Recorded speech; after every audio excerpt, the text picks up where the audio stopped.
Assalamualaikum warahmatullahi wabarakatuh. Waalaikumsalam warahmatullahi wabarakatuh. Alhamdulillahirabbil alamin. Assalatu wassalamu ala asrofil anbiya'i wal mursalin wa ala alihi wa sahbihi ajma'in.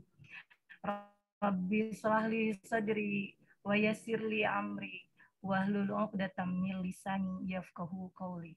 Amma ba'du.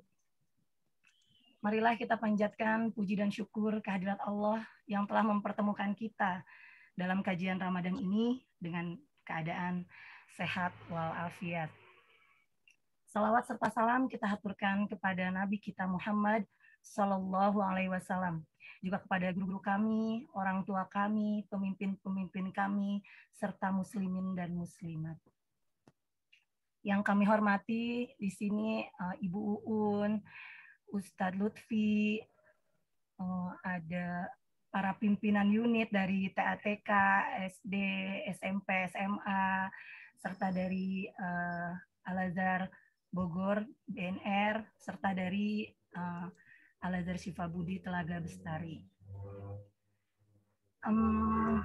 Mohon izin sebelumnya, seperti biasa nih, mungkin semua sudah diulang-ulang mengucapkan seperti itu. Mohon izin saya kepada para para suhu-suhu saya nih, saya di sini sebetulnya bukan bukan mau menjelaskan atau apapun itu namanya, tapi ceritanya kita mau ngobrol-ngobrol aja deh kalau untuk hari ini, karena kan terakhir juga ya, mudah-mudahan jadi serius santai aja gitu, jadi jangan serius-serius banget, tapi insya Allah mudah-mudahan dari santainya ini ada sedikit deh yang bisa dibawa pulang, walaupun ini ada di rumah ya kan gitu, jadi nggak berat-berat amat, tapi juga nggak enteng-enteng amat. Nanti yang beratnya insya Allah akan saya serahkan kepada para pakar, pada Ustadz Lutfi, Bu Un, dan semuanya. Baiklah, langsung saja kita mulai ya obrolan kali ini. Mohon doanya mudah-mudahan lancar. Baiklah, sesuai tadi yang telah disampaikan oleh Bunda Iis, bahwa tema kali ini apa ya tadi ya? Intinya Allah menciptakan manusia itu kan berpasang-pasangan, laki-laki dan perempuan. Tentunya dengan tabiat, karakter yang berbeda-beda ya.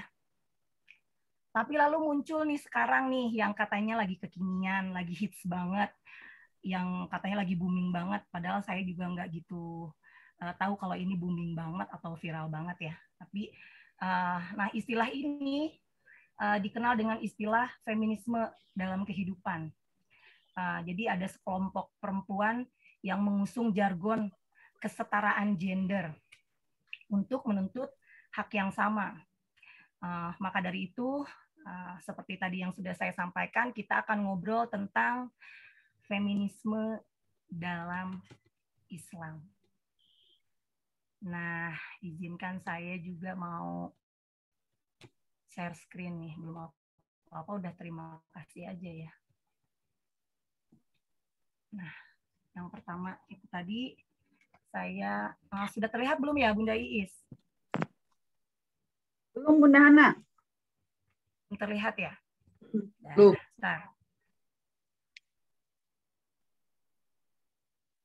Saya udah jadi co-host belumnya? Sudah. Udah ya? Mudah-mudahan udah terlihat. Sudah, Bu. Ya, udah ya, alhamdulillah.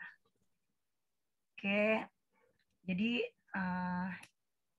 hari ini ya, tadi kita akan ngobrol tentang feminisme dalam pandangan Islam. Mudah-mudahan saya bisa mewakili apa yang saya sampaikan. Sebetulnya sudah sempat ada kajian sebelumnya yang menyinggung tentang feminisme ini ya, kaum feminisme ini. Nah, saya di sini ngobrol juga belum tentu saya juga paham, tapi mudah-mudahan bisa sedikit bisa sedikit sharing lah ya gitu. Nah, makanya kita lanjutkan saja. Nah, berikutnya, kita mulai dari sejarah feminisme di dunia.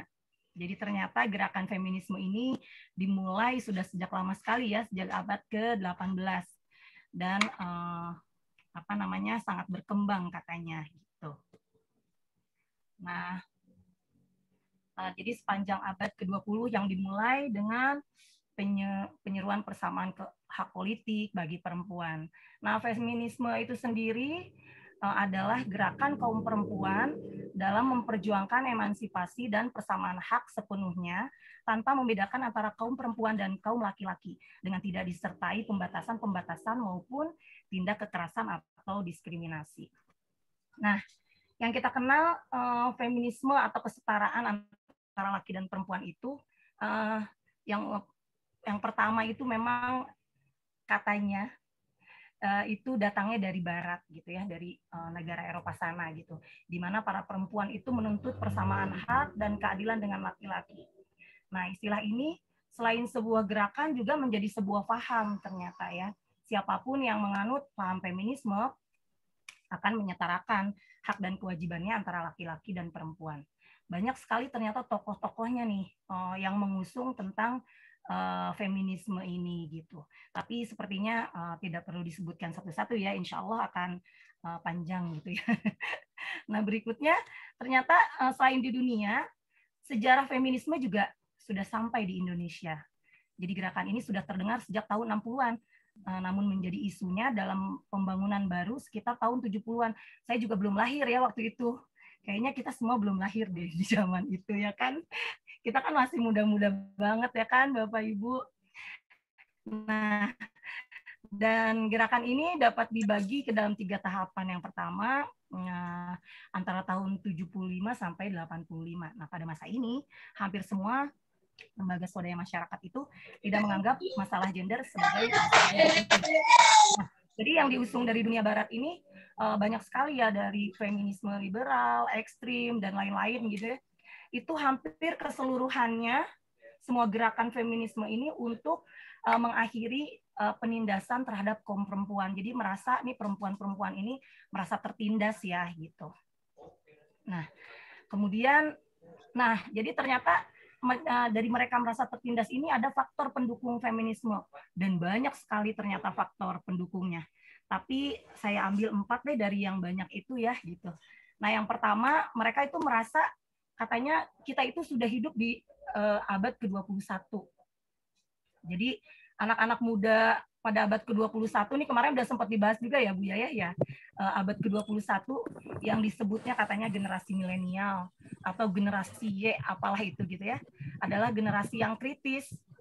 Jadi suka mempertanyakan segala hal setiap saat gitu. Jadi mereka itu lebih cenderung nggak mau mulai ninggalin deh peraturan kuno dan pandangan yang kaku. Jadi generasi ini memiliki pemikiran yang luas, terbuka, juga berani mengungkapkan pendapat. Jadi kalau kayak saya mungkin ya, kalau dibilang sama orang tua, jangan begini, nanti jadi begini, jangan begitu Pak Malina. Untuk kaum milenial ini, kayaknya dia mereka gitu ya, enggak mengenal paham Pak Mali. Pasti mereka akan tanya, emang kenapa begini, kok nggak boleh gitu ya.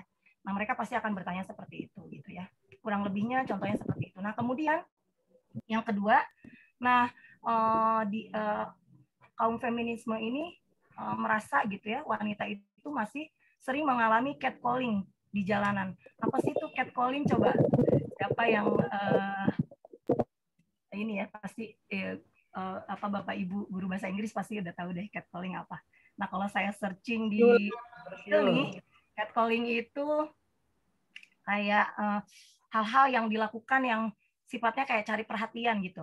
Nah, biasanya ini terjadi kalau kita nih misalnya perempuan lagi lewat di jalan nih, kalau di Indonesia nih biasanya bentuknya macam-macam. Ada yang kalau kita lewat tuh bersiul atau enggak pakai apa sih sapaan yang enggak sopan atau pujian tapi pujiannya yang kayaknya mengganggu gitu ya. Misalnya, Neng cantik mau kemana? Cewek sendirian aja nih gitu. Mau ditemenin nggak? Dan lain sebagainya lah. Contohnya seperti itu gitu ya. Nah, biasanya perempuan yang mengalami kondisi seperti itu biasanya lebih sering kalau yang malu-malu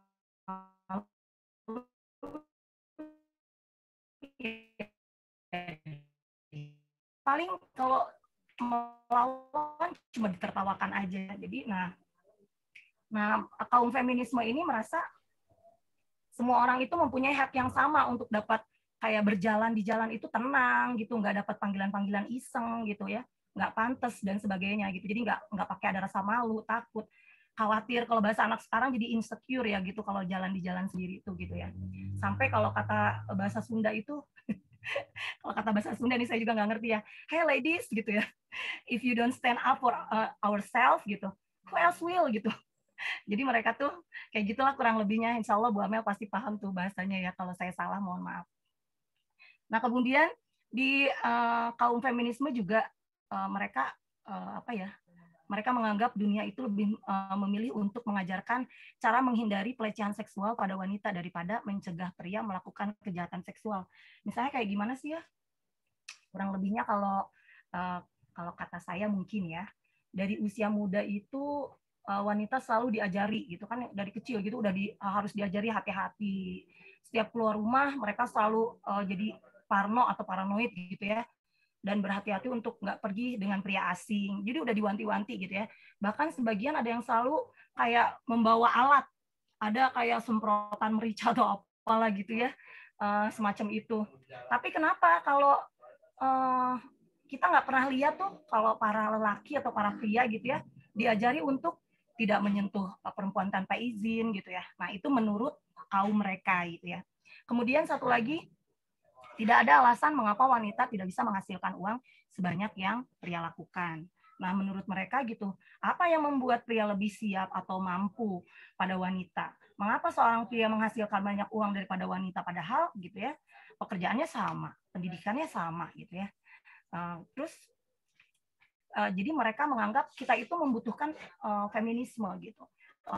Karena orang-orang masih punya pandangan kalau itu bisa juga kok kayak mereka gitu, kayak laki-laki. Pekerjaan juga sama gitu. Bahwa mereka baik-baik aja kok dengan ketidakpedulian dan ketidakadilan yang tertanam dalam masyarakat gitu ya. Kurang lebihnya seperti itu. Kemudian ada dampak yang timbul nih dari mengakarnya mengakarnya dampak feminisme ini gitu ya. Pertama ada dampak positifnya, juga ada dampak negatifnya. Seperti yang tertera di sini, saya bacakan lagi ya. Jadi gerakan feminisme itu lahir sebagai gerakan reaksioner gitu. Jadi mereka bereaksi karena timbul dari faktor-faktor pendukungnya itu ya gitu.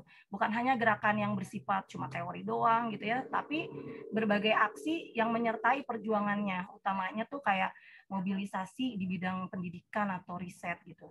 Dengan bidang ini kaum perempuan sadar bahwa kodratnya selama ini telah dimanipulasi nih, gitu kan? Karena perempuan harus menawarkan dan secara intensif memperjuangkan gerakan, makna posisi dan potensi sebenarnya kaum perempuan itu. Jadi mereka mau show up lah ya gitu. Dampak negatifnya belum ya? Kenapa udah jatuh dia? Nah kemudian dari dampak negatifnya, jatuh lagi. Oke, sebentar. Nah, dampak negatifnya dari gerakan feminisme itu, nah salah satunya yang timbul banyak sekali sebetulnya ya, yang timbul karena sebagian perempuan memakai feminisme sebagai gerakan yang menuntut persamaan dan kebebasan antara laki dan perempuan, karena utamanya emang itu ya. Dan perempuan secara mutlak seperti yang menjadi asumsi feminisme yang radikal gitu. Tuntutan ini mengabaikan kaidah, norma, serta kodrat perempuan.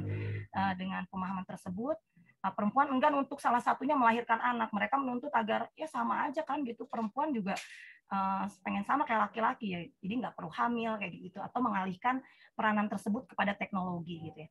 Melahirkan atau memiliki anak menurut mereka itu hanya menambah kerumitan dan kesulitan. Pokoknya jadi dia dengan demikian gitu dikatakan bahwa gerakan feminisme itu masih saja sebetulnya sih pada menurut kita mungkin ya tidak juga menyelamatkan perempuan dari masalahnya sendiri. Nah, berikutnya Islam, Masya Allah ya, merupakan agama yang lengkap dan sempurna. Jadi tidak hanya panduan tentang selamat di dunia, tapi juga memberikan ajaran tentang kehidupan sehari-hari, termasuk dalam pembagian peran antara laki-laki dan perempuan.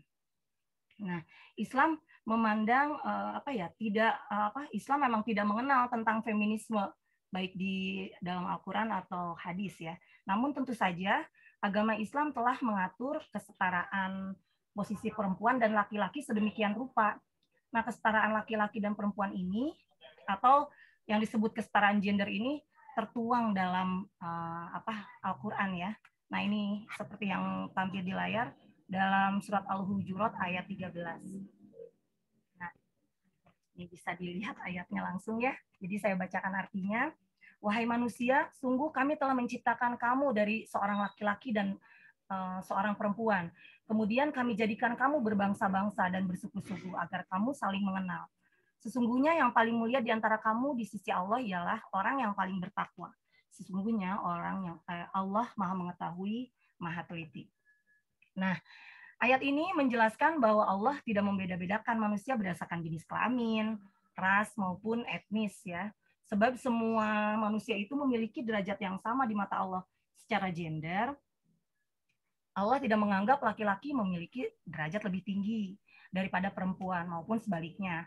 Dalam Islam yang membedakan derajat manusia hanya seberapa banyak ilmu dan amalan yang baik yang dimilikinya.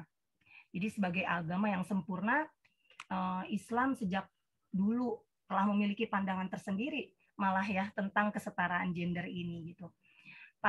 Paham ini dalam Islam memang jauh berbeda dengan paham feminisme yang datang dari negara-negara barat. Sebab Islam itu memandang laki-laki, perempuan setara di mata Allah. Sementara feminisme memandang laki-laki dan perempuan setara, tapi hanya di mata manusia saja. Nah, Islam juga membahas bahwa laki-laki dan perempuan akan masuk surga selama amal solehnya sama. Nah, karena kan Rasulnya juga sama ya gitu. Tata cara ibadahnya juga sama gitu. Kurang lebihnya seperti itu. Nah, Nabi memang pernah bersabda ketika diisrokan dan dimi'rajkan. Nabi itu diperlihatkan satu fenomena melihat bahwa ternyata kebanyakan di neraka itu banyaknya penduduknya perempuan gitu. Tapi ternyata perempuan seperti apa ya Rasulullah gitu. Ya perempuan yang nukson dini kata Rasulullah, yang sedikit agamanya gitu ya. Jadi kalau paham feminisme itu mendemo gitu ya, ingin memiliki hak yang sama, ya nggak akan bisa ya gitu. Dari Allahnya aja memang udah beda gitu. Jadi dalam Islam juga perempuan intinya tidak boleh lebih dari laki-laki. Jadi beberapa paham feminis berpendapat bahwa kesetaraan harus merata ke seluruh aspek, baik ekonomi maupun sosial katanya. Tentang feminisme di Barat itu ada feminisme radikal yang tadi sempat saya sedikit. Jadi perempuan itu bebas berekspresi, termasuk mempertahankan dirinya pada publik. Jadi mereka tidak mengenal istilah aurat yang diajarkan dalam Islam.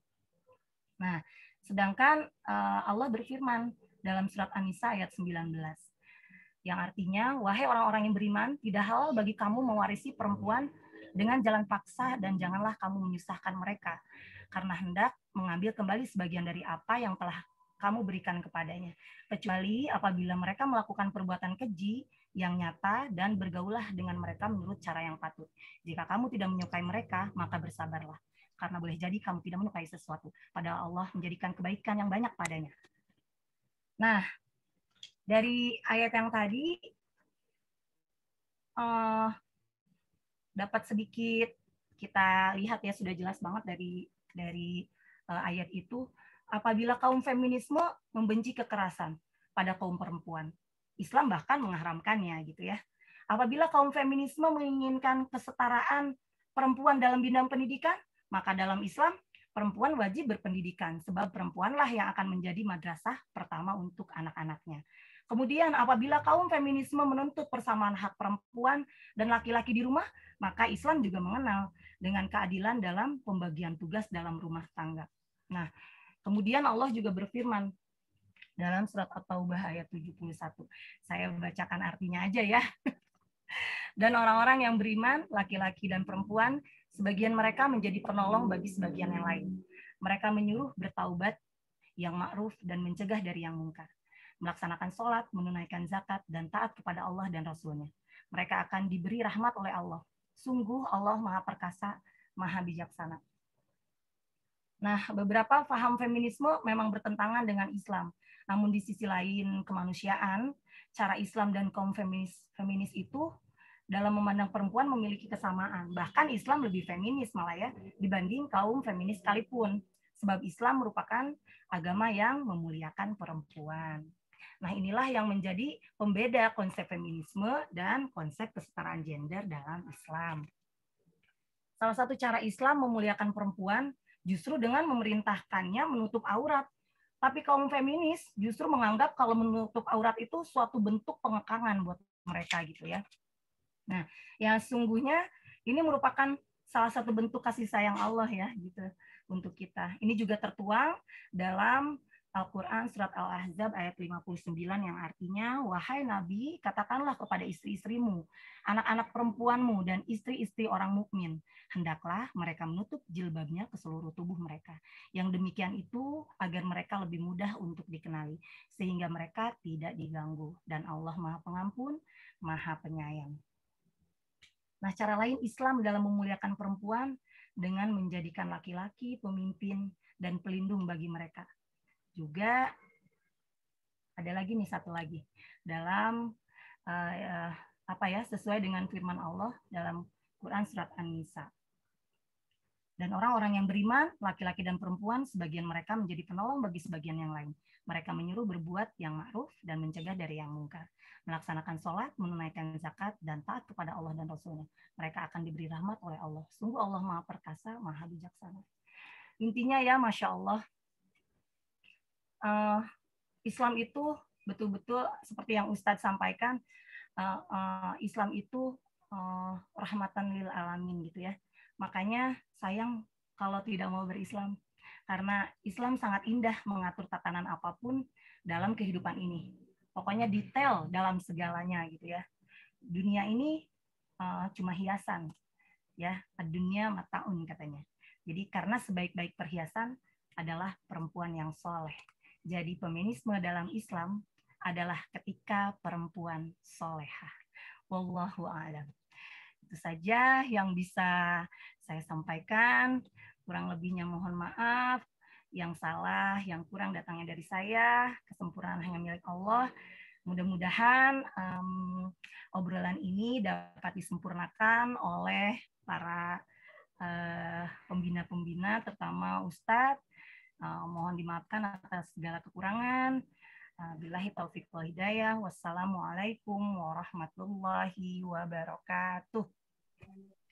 Waalaikumsalam warahmatullahi wabarakatuh. Ya, Masya Allah, Bunda Hana, terima kasih banyak yang sudah memberikan materi kajiannya pada kita semua. Semoga dari kajian tersebut dapat bermanfaat dan menjadi keberkahan bagi kita semua. Amin ya, amin. Nah, dari materi kajian yang sudah disampaikan oleh Bunda Hana, maka selanjutnya akan diisi dengan sesi tanya jawab nih.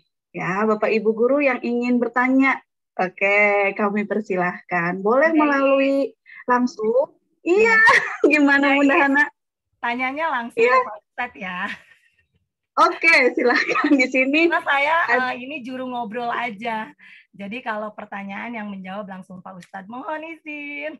Iya, jadi nanti boleh ya ada Pak Ustadz yang ingin membantu untuk menjawab pertanyaan. Ada Ustadz Asyar, ada Ustadz Amsori, ya. Ya. Ada Ustadz Naidi, banyak di sini Bapak-Bapak Ustadz sekalian. Dan tentunya kaum-kaum feminis yang Islami ya Bunda Is. Betul sekali. Bun, boleh nah Bapak Ibu, iya, bagi yang ingin bertanya atau mau komentari, silahkan. Kalau misalkan malu untuk berbicara, boleh via chat, ya. Tapi sebaiknya bisa langsung diomongkan ya Bunda Hana, supaya kita bisa mendengar suaranya, merdunya seperti apa. Tentu ya. Oke, silakan Bapak Ibu yang ingin bertanya. Kenapa Bunda Is, kita tuh kalau disuruh nyanyi, kalau disuruh ngomong anak-anak, insya Allah nomor 1 ya. Tapi kalau untuk disuruh ngobrol, kajian ini Masya Allah. Iya. Ada bebannya. Beradak haredam ya Bunda Hana ya. Iya betul. Kayaknya bukan ranah kita, Masya Allah ya Bunda Iis.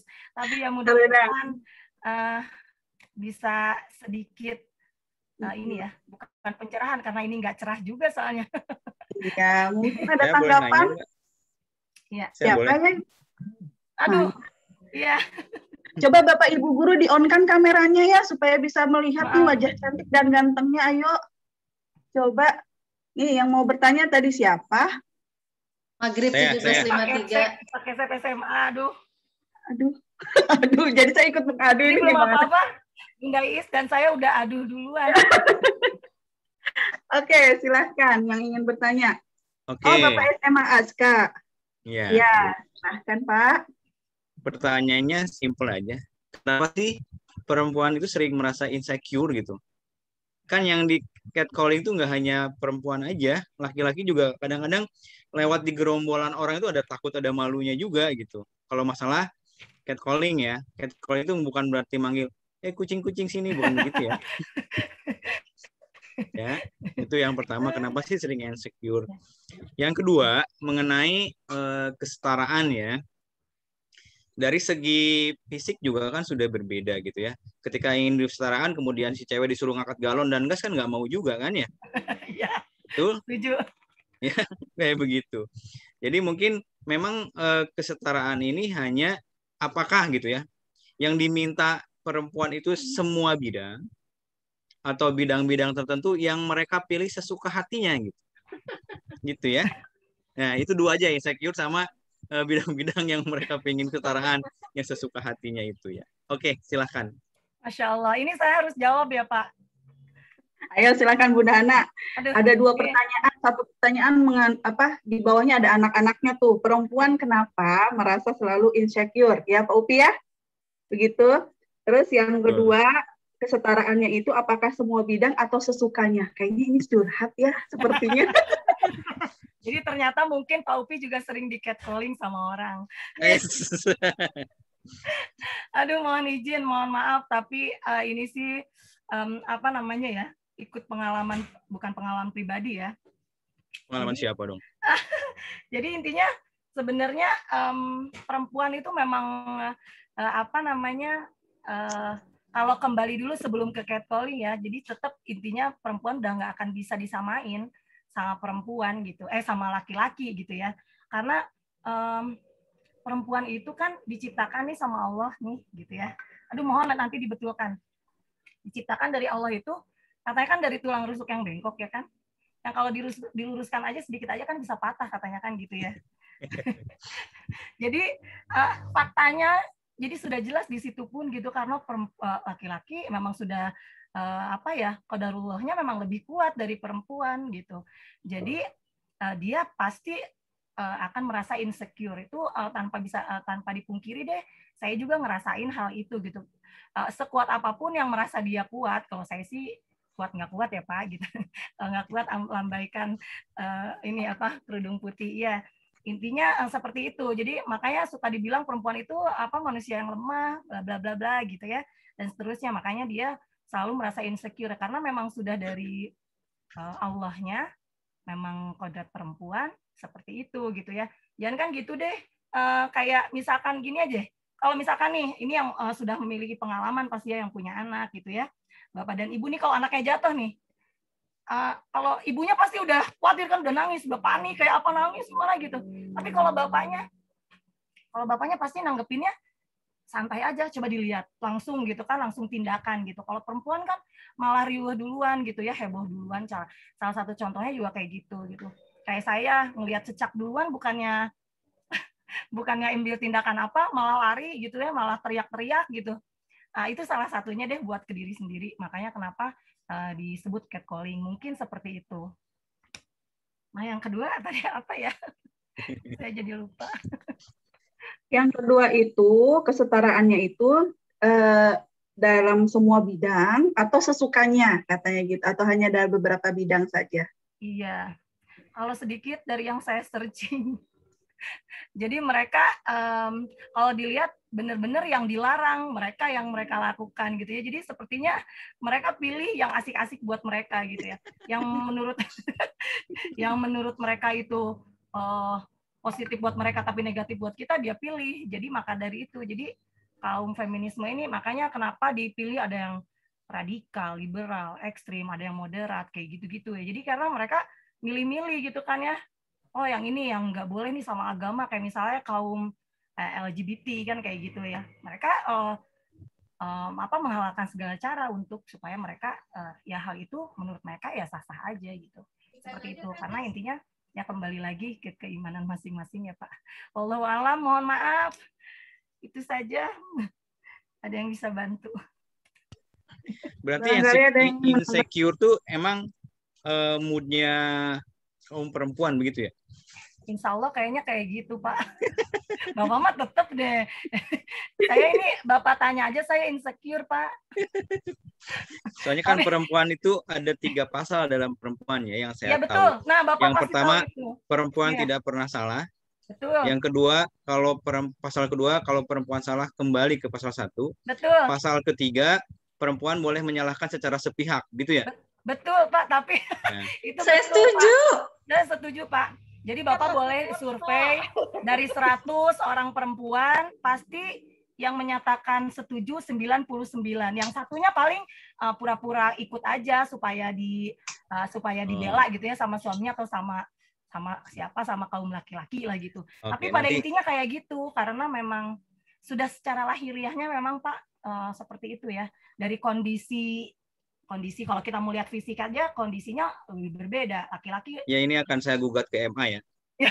Ya, laki-laki lebih itu. Makanya kalau perempuan makanya kalau kan lebih menitik beratkan salah satunya kan ada kaum feminis itu banyak pemimpinnya jadi perempuan kayak gitu. Padahal kalau dilihat gitu ya secara kacamata Islam juga kan memang sebetulnya yang jadi pemimpin itu Pak Asyar yang kulukum ro'in itu ya kalau nggak salah ya. Nah itu kan laki-laki itu pemimpin bagi perempuan gitu kan ya. Jadi kalau pemimpin, jadi perempuan Ar-rijalu qawwamuna 'alan nisa. Nah ya ar-rijalu qawwamuna 'alan nisa ya itulah salah satunya ya. Nah juga kalau kita nih memilih pasti perempuan lebih pakai perasaan, pasti yang laki-laki anak-anak aja pada bilang kalau laki-laki pakainya logik katanya, kalau perempuan lebihnya pakainya feeling gitu karena katanya feelingnya lebih halus gitu ya. Walau juga nggak mau dibilang makhluk halus ya Pak gitu. Ya seperti itu kurang lebihnya. Baiklah. Tanya? Mau nambahin? Ada. Pak Joko, silahkan. Kenapa pimpinan semua? Iya, Wis. Satu aja pertanyaannya. Nggak banyak kok buat. Beranak atau tetap satu, Pak? Ya nanti kayaknya beranaknya 3. Aduh Bapak jangan. Bu Ana, udah Hana. Berkaitan dengan feminisme ini, apa korelasinya dengan gerakan emansipasi RA Kartini ya? Ya, artinya kan ini feminisme kan ya gerakan emansipasi ya. Bagaimana dengan sosok Kartini ini? Apakah dia sesuai dengan zamannya sekarang begitu? Ya, terima kasih Bunda Ana. Iya, sama-sama Pak. Duh, Masya Allah maaf ya kalau saya salah-salah, tolong dibantu. Aduh, PR banget buat saya. Sebetulnya Pak, kalau mau dilihat sejarah Kartini yang sesungguhnya gitu kan, sebetulnya kalau dilihat, kalau saya baca sejarah ya Pak, mudah-mudahan nggak salah, Ibu Kartini saja seorang yang sangat Islami sekali ya. Kartini itu berguru sama kiai pada zamannya lah gitu ya. Jadi yang jadi kayak bukan mengupas, jadi mengupas dari isi Al-Fatihah apalah gitu ya. Salah satunya itu gitu. Makanya kenapa ada jargonnya Kartini habis gelap terbitlah terang, karena ya based on itu. Jadi dia bertanya kepada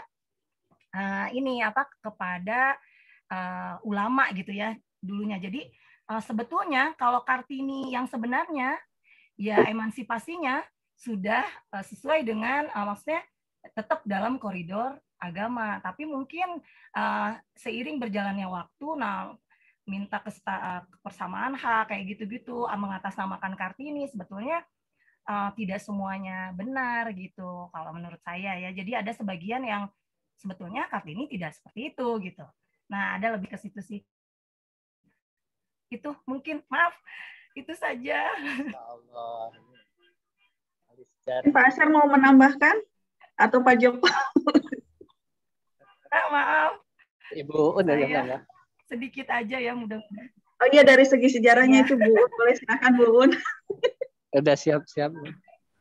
Kalau emansipasi, buat diskusi Bu, diskusi. Iya, ini pakar sejarah, Masya Allah. Emansipasi itu gaungnya itu pada saat zaman RA Kartini. Jadi menuntut atau RA Kartini menginginkan kesetaraan di bidang pendidikan. Sementara awalnya hanya pendidikan sebetulnya. Karena RA Kartini itu memang beliau subhanallah ya, orang yang sangat cerdas. Ada kesempatan untuk belajar ke Belanda pun, kalau tidak salah, beasiswanya pun dialihkan kepada Kiai Haji Agus Salim. Tapi kalau feminisme itu gerakan semua, dan itu banyaknya porsinya dari pemikiran Barat. Tapi di situ banyak sekali feminisme itu yang memang banyak yang tidak sejalan dengan kita, karena kalau dalam Islam kan sudah ada jelas aturannya yang dimaksud mungkin feminisme. Tapi feminisme itu memang munculnya dari Barat dan pemikiran-pemikiran Barat yang jauh lebih dulu dibandingkan dengan emansipasi yang dikumandangkan oleh RA Kartini. Begitu saja. Tapi emansipasi itu bukan tidak sama dengan feminisme, itu tidak sama. Itu. Demikian. Terima kasih. Makasih Bun, makasih. Ya, terima kasih. Bapak Ibu ada yang ingin bertanya lagi? Silahkan. Bu Diana tadi mau menambahkan. Ya, tadi Bu Diana raise hand ya. Diana cuma dadah aja, pertanyaannya sama Bu. Dari ilmu fisika. Enggak, pertanyaannya sama tadi dengan Pak Joko kebetulan. Oh gitu, jadi sudah terjawab ya Bu ya. Cuma tadi yang tadi yang Pak Upi yang tadi yang angkat galon, tapi perempuan juga harus bisa Pak. Iya, kerjaan. Ada istilah juga Pak Upi, perempuan juga kudu strong. Ini. Perempuan sebenarnya bisa apa aja loh Pak Upi. Cuma masalahnya mau atau tidak mau itu. Berarti kan pilih-pilih itu. Nah kan memang perempuan kan nomor 1 apa tadi pasalnya? Oh, iya. Oke, ada lagi Bu Diana, kalau perempuan nggak mau kalah juga salah satunya laki-laki suka agak ngambek. Emang mau kalau jadi tukang bangunan ngaduk semen gitu kalau bilang katanya. Tapi juga kan sama juga, sok mau nggak kalau dorong beca kayak gitu kan? Kayak gitu. Tapi ya tetap kembali lagi seperti Pak Upi bilang, kembali ke pasal 1, 2, dan 3. Terima kasih. Oke, ada yang ingin menambahkan atau bertanya kembali? Bapak Ibu silahkan. Sebelum ditutup loh, sayang loh ini jarang-jarang kita berdiskusi dengan Ustazah Hana. Bapak jangan. Ayo silakan Pak Asar ingin menambahkan barangkali Pak Asar. Itu mau nanya Bu. Itu Pak Ramadan mau Pak nanya tuh Pak silakan Pak Ayo. Roma. Bismillahirrahmanirrahim Pak Ramadan. Ayo. Assalamualaikum warahmatullahi wabarakatuh. Assalamualaikum warahmatullahi wabarakatuh. Luar biasa Ustazah. Nah, nggak kedengeran Pak. Ustazah Hana. Masya Allah Pak. Alhamdulillah. Penjelasannya, paparannya. Tapi sebenarnya kalau di dalam Islam itu jelas al-mar'atu imadul bilad. Wanita itu yang negara. Ya, jadi benar-benar yang dituntut sebenarnya yang pertama yang jelas adalah persamaan perlakuan hukum. Dulu sebelum Islam datang itu wanita itu begitu dilecehkan, wanita itu begitu direndahkan Tapi begitu Islam datang memang kedudukannya luar biasa. 4 pekerjaan bisa dipegang oleh seorang ibu, ya. Ibu sebagai ibu genetik, ibu kandung, ibu susu, dan ibu asuh. Itu semuanya bisa dipegang oleh satu orang ibu, dan luar biasa. Kita semuanya terlahir dari seorang ibu, maka dari itu ya jangan mentang-mentang laki-laki nggak akan ada kalau nggak ada ibunya, ya. Mudah-mudahan kita semuanya termasuk golongan orang-orang yang berbakti kepada ibu kita, ya. Jadi mudah-mudahan terkait dengan tadi persamaan gender tadi, yang jelas itu memang konsep Barat, ya. Jadi dari kodratnya saja sudah berbeda, diberikan tugas khusus, ya. Tangan wanita itu bisa benar-benar melayani 12 anaknya, ya, dengan 2 tangannya.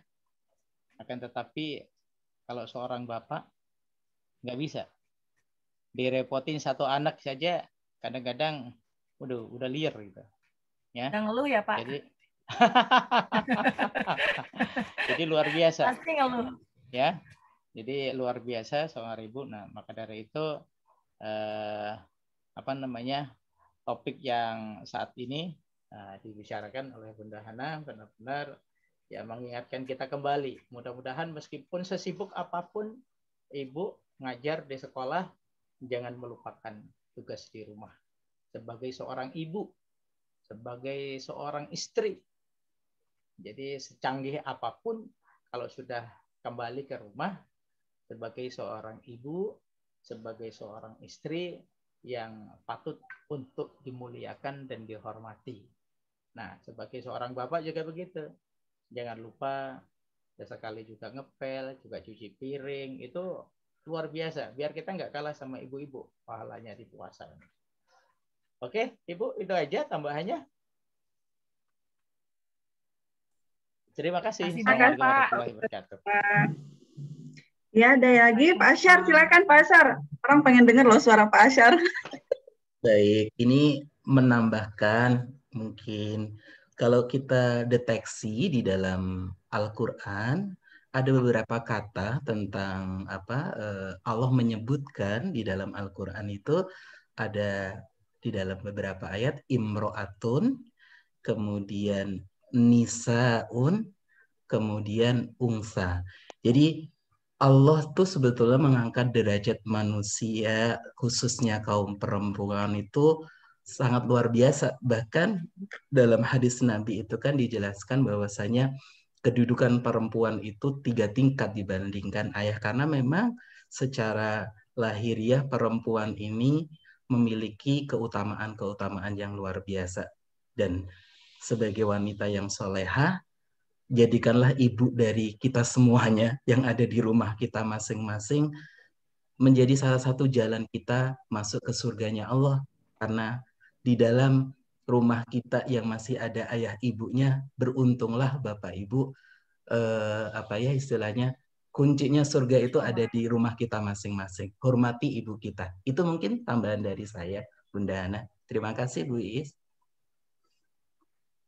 Masya Allah, terima kasih banyak Pak Asyar, diingatkan lagi kita semuanya. Oke, bagaimana Bapak Ibu? Cukup atau masih ada lagi kira-kira? Saya nambahin dikit boleh? Oh, silakan Pak Upi. Enggak nanya ya ini. Ini berkaitan dengan zaman jahiliyah ya, sehingga kenapa Islam sebagai cahaya penerang ketika Islam menghilangkan jahiliyah itu ya. Itu terutama untuk perempuan. Salah satu contohnya untuk perempuan ini saya sudah pernah jelaskan ke teman-teman di SMA bahwa dalam satu perkawinan zaman jahiliyah itu ada 4 tipe perkawinan gitu ya. Yang pertama adalah nikah yang resmi gitu ya, seperti ada ijab qabul, itu yang pertama.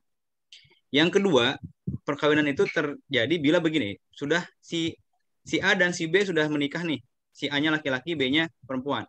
Si A ini suka sama istri orang. Nih. Kemudian dia ngomong ke istrinya, B,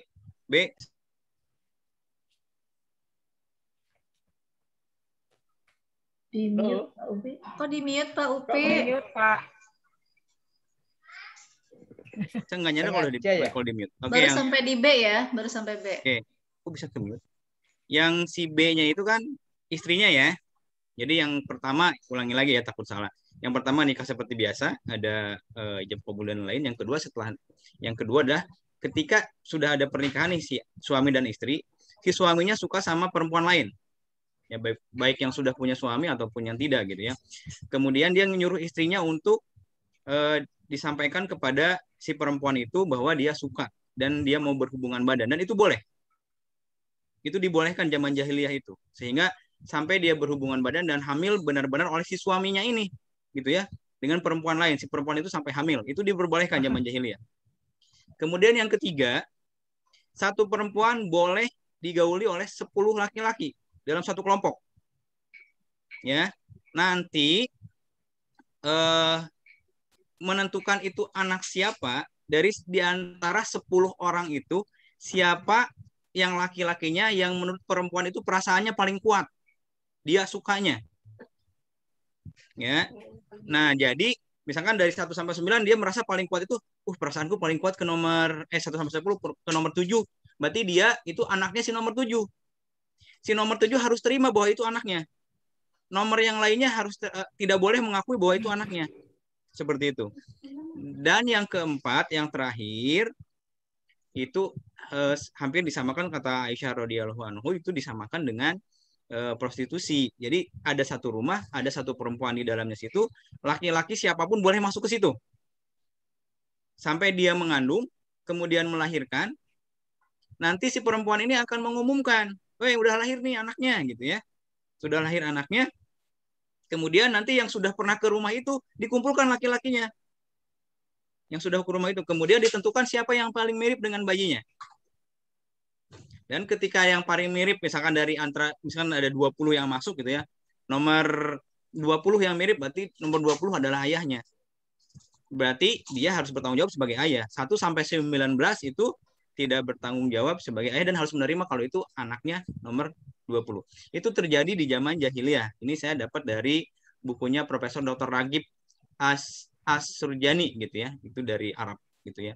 Jadi ini kisah dari Aisyah radhiyallahu anhu. Jadi benar-benar justru dalam Islam ini peranan wanita memang benar-benar diangkat ya. Bahkan zaman Umar saja malu ya punya anak perempuan sampai dikubur hidup-hidup seperti itu. Jadi alhamdulillah Islam sudah memberikan banyak hak-hak untuk perempuan, yang bahkan ibu itu telapak kaki ibu adalah surganya gitu ya. Tapi bukan berarti ditendang sama ibu ditendang sama surga, bukan begitu ya. Baik, itu mungkin gambaran zaman jahiliyah dengan kedatangan Islam sebagai pandangan kita bahwa Islam ini benar-benar memuliakan perempuan, sangat memuliakan perempuan seperti itu. Oke, makasih. Makasih Pak Upi. Oke. Nah, kira-kira bagaimana? Ada lagi? Kalau sudah tidak ada, karena waktu sudah menunjukkan pukul 13:55, kita akan dengarkan masukan ya, atau tambahan dari Bapak Ustadz Lutfi. Silakan Pak Ustadz. Baik. Assalamualaikum warahmatullahi wabarakatuh. Assalamualaikum warahmatullahi wabarakatuh. Pertama kali sekali lagi ini hari terakhir dari kajian Ramadan. Kita bersyukur kepada Allah bisa menyempurnakan sampai hari ini, dan kemudian tentu juga kita semua bersyukur kepada Allah kajian terakhir ini menggugah kita, semangat kita untuk terus belajar, termasuk dalam kajian sekarang ini yang disampaikan oleh Ustadzah Hana, yaitu mengenai feminisme dan perspektif Islam. Maka kalau berkenan saya menambahkan sedikit, seluruh isma itu adalah tanda kutip keprihatinan dari pemikiran manusia secara umum, yang sekarang boleh dikatakan itu banyak yang berasal dari dunia barat. Nah, sebenarnya dalam Islam itu tidak ada barat dan timur gitu ya Islam. Nah, jadi pada kesempatan ini, dan itu sekali lagi tadi keprihatinan pemikiran atau dari manusia. Sedangkan yang Islam sendiri itu kan agama Allah, dan Al-Quran sebagai firman Allah yang tentu topik ini benar. Jadi dari perspektif Islam, bukan membandingkan, sebab ada berapa yang saya perhatikan di TV itu kajian Ramadan itu ada yang suka mengkomparasikan misalnya Islam dan modernitas dan seterusnya, yang disampaikan ada profesor yang dianggap sebagai pakar Islam dan seterusnya. Nah, pada kesempatan ini tadi sebenarnya secara umum sudah disampaikan mana dengan baik bahwa Islam mempunyai ciri khas yang itu lebih dari apa yang kemudian muncul kalau Islam sudah sekian lama, berabad-abad yang lalu, bahkan kalau secara lebih jauh lagi ribuan tahun yang lalu, maka feminisme ini muncul baru. Tadi ada disinggung soal emansipasi dan seterusnya yang ada kaitannya. Itu karena Pak Upi juga menyebutkan informasi dari seorang ulama yang menyampaikan soal pernikahan sebelum Islam dan seterusnya, sebelum Nabi Muhammad diutus, itu ada macam-macam. Nah, dan saya ingin menyampaikan sesungguhnya dari beberapa hari yang lalu itu Pak Ustaz Ansori sudah menyinggung sedikit mengenai yang disebut syamil atau sumuliyah Islam, sumuliyatul Islam. Ada ungkapan dari ulama yang sering kita dengar dan dipakai di Al-Azhar ini, al-Islam itu adalah dinun kamilun, syamilun, juz'un la yatajazza. Jadi Islam ini agama yang sempurna, menyeluruh, dan antara satu bagian dengan yang lainnya, satu aspek dengan aspek yang lainnya itu saling berkaitan. Jadi kadang-kadang kita tidak bisa pisahkan ketika kita mengkaji mengenai feminisme ini, tapi dari satu sisi kita juga memperhatikan apa yang disebut tadi dengan ayat yang disampaikan di surat Al-Hujurat oleh Bu Hana tadi mengenai persamaan setiap manusia ini yang ujungnya tidak ada kelebihan atau keistimewaan dari satu suku-suku atau bangsa atau etnis kecuali kualitasnya yaitu iman dan takwanya. Nah, di situ kita ada hadis yang makna hadisnya itu wanita itu adalah syaqaiqur rijal, partner ya. Jadi bukan di bawah atau di atasnya lebih tidak, tapi benar-benar partner, kesetaraan ar-rijal. Kalau ada beda itu karena perbedaan fungsinya dan tugasnya, kewajibannya. Tapi di mata Allah semuanya itu sama. Nah, ini yang sangat penting yang harusnya kita terus mempelajari, memperdalam untuk supaya lebih jauh lagi kita bisa mensyukuri nikmat yang diberikan Allah kepada kita. Tadi Bu Hana juga menyebut soal pertanyaan dari Pak Joko atau siapa tadi mengenai ibu kita Kartini ya. Jadi kita baru berapa lama ini menemukan atau mendapatkan postingan yang bagus sekali. Ternyata Kartini waktu itu ada kegelisahan atau bukan kegelisahan tapi kerisauan tentang pelajaran keislaman atau mengenai Al-Quran, tafsir Quran atau terjemahan Al-Quran dan seterusnya, sehingga dia memberanikan diri bertanya kepada Kiai Saleh Darat, ya, yang sebenarnya disebutkan juga sebenarnya Kartini ini juga cucu dari seorang ulama yang ibunya apa itu namanya Al-Sirah. Kalau saya tidak melihat aslinya karena itu disebutkan oleh Kiai siapa begitu Al-Sirah, tapi mungkin yang dimaksudkan bukan ain sin ya ra ta gitu yang artinya sulit atau asyirah kumpul, tidak, tapi mungkin itu dari Al-Sirah, jadi substansi atau inti. Jadi mungkin maknanya diambil orang tuanya. Jadi orang tuanya Kartini ini yang kemudian ibunya itu kawin sama Bupati Rembang waktu itu, yang kemudian menurunkan beliau, yang kemudian dia belajar belajar pada Kiai Saleh Darat ini, dan yang kemudian dia menginspirasi Kiai Saleh Darat ini kemudian menulis tafsir dalam bahasa Jawa yang ditulis dengan Arab Melayu atau Arab Penggon, yang waktu itu pertama kali bahkan disebutkan oleh Kementerian Agama libangnya sebagai tafsir pertama di Asia Tenggara. Nah, ini satu yang luar biasa. Tapi kalau kita rujukkan kepada sejarah, maka ada peran yang luar biasa dari Siti Aisyah sebagai satu istri Nabi, tokoh, tapi juga sebagai perawi hadis yang sangat andal, yang banyak menginspirasi sehingga para sahabat yang lain dan kemudian para tabi'in banyak belajar atau bertanya kepada beliau. Nah, seperti itu kita mendapatkan manfaat. Nah, kemudian Bapak Ibu semuanya, kita secara umum kita mensyukuri benar-benar kondisi sekarang ini yang dari satu sisi memprihatinkan, tapi sekaligus mudah-mudahan ada hikmah yang luar biasa.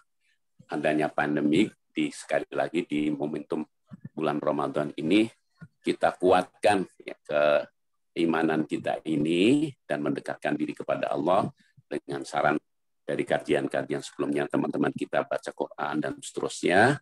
Lalu kemudian berdoa dengan sungguh-sungguh. Doa itu sekali lagi silahul mukmin. Jadi senjatanya orang benar-benar beriman.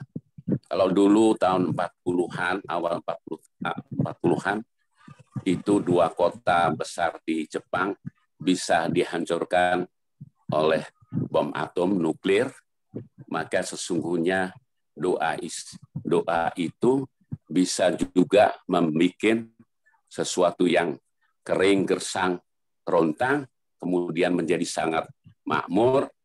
Itu terjadi di kota Makkah misalnya, di Makkah Mukarramah di sekitarnya.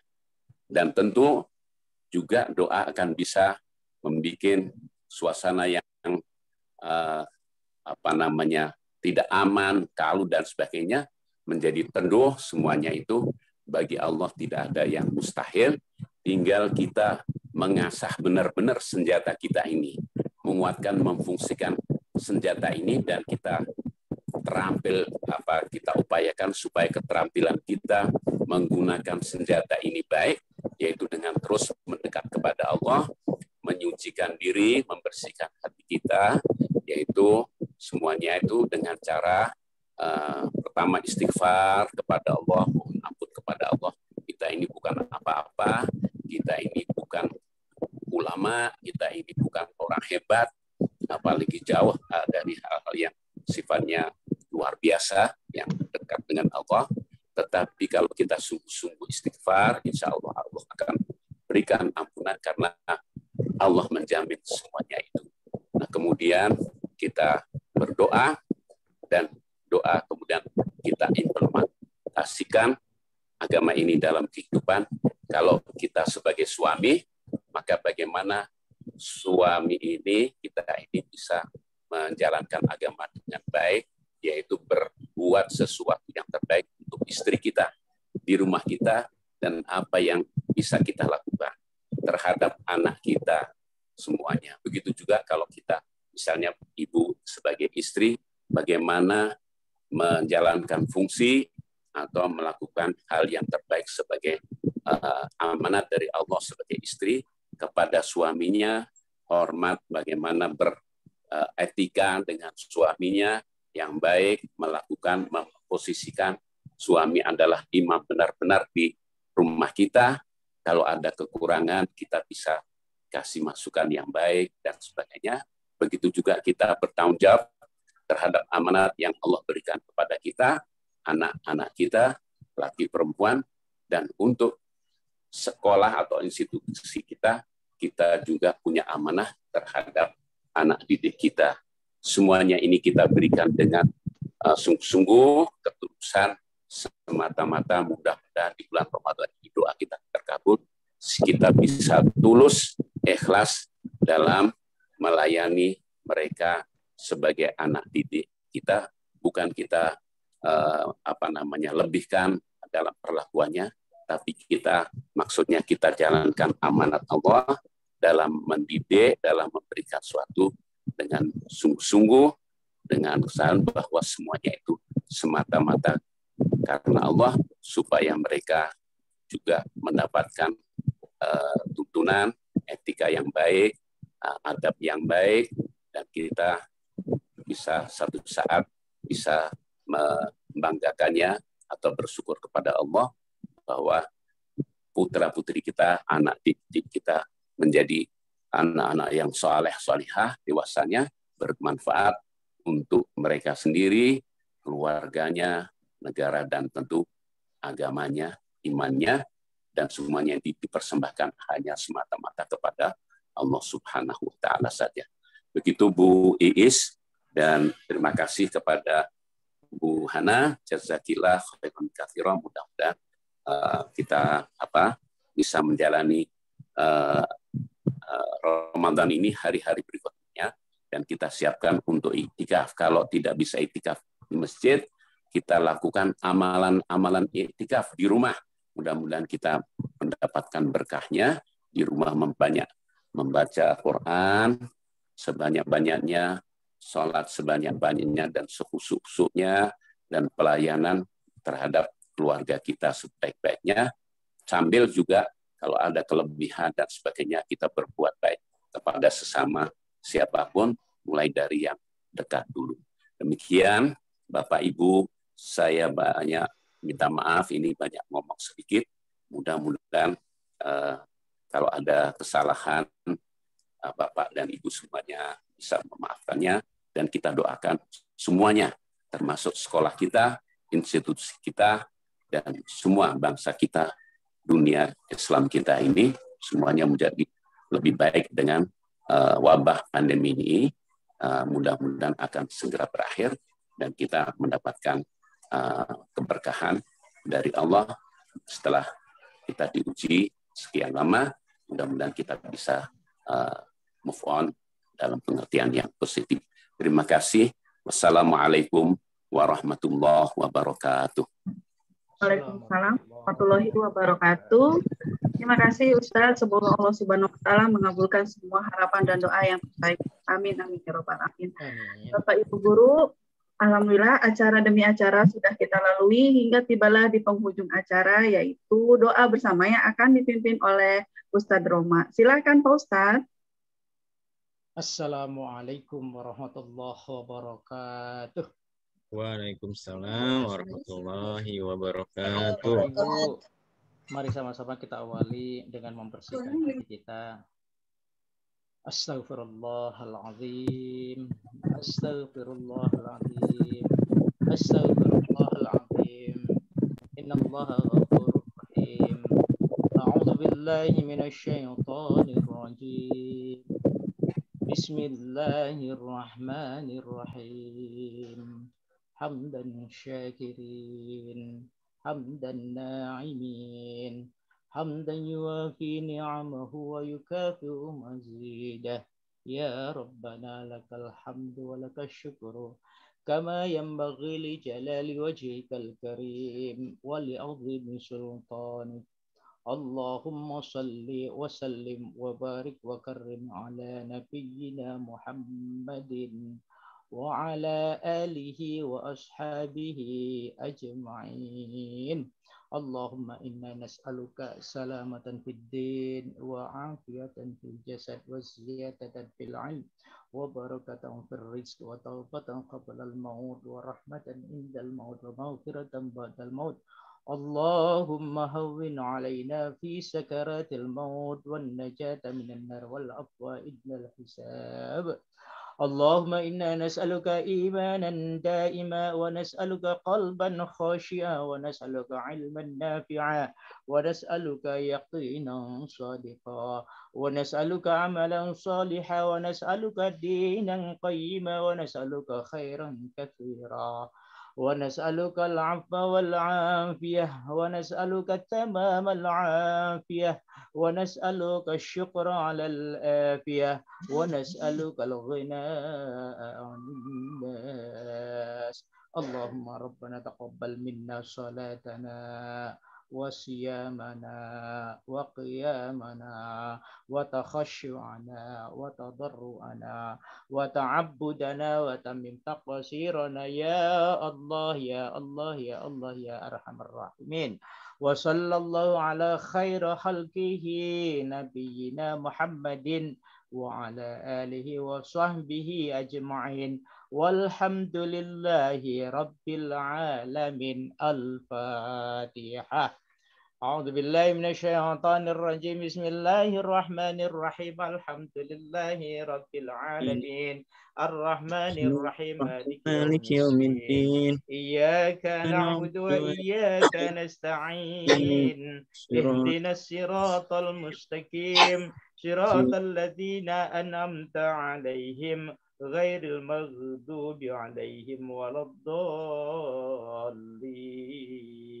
آمين.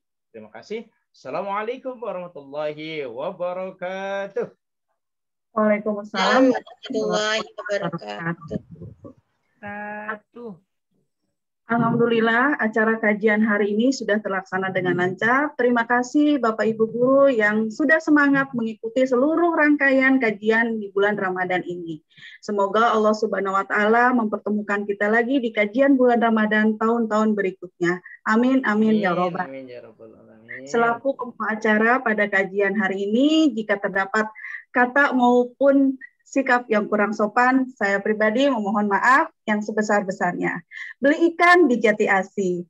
Cukup sekian dan terima kasih. Merdeka, merdeka, merdeka. Allahu Akbar. Billahi taufiq wal hidayah. Wassalamualaikum warahmatullahi wabarakatuh. Selamat berakhir pekan semuanya, Bapak Ibu.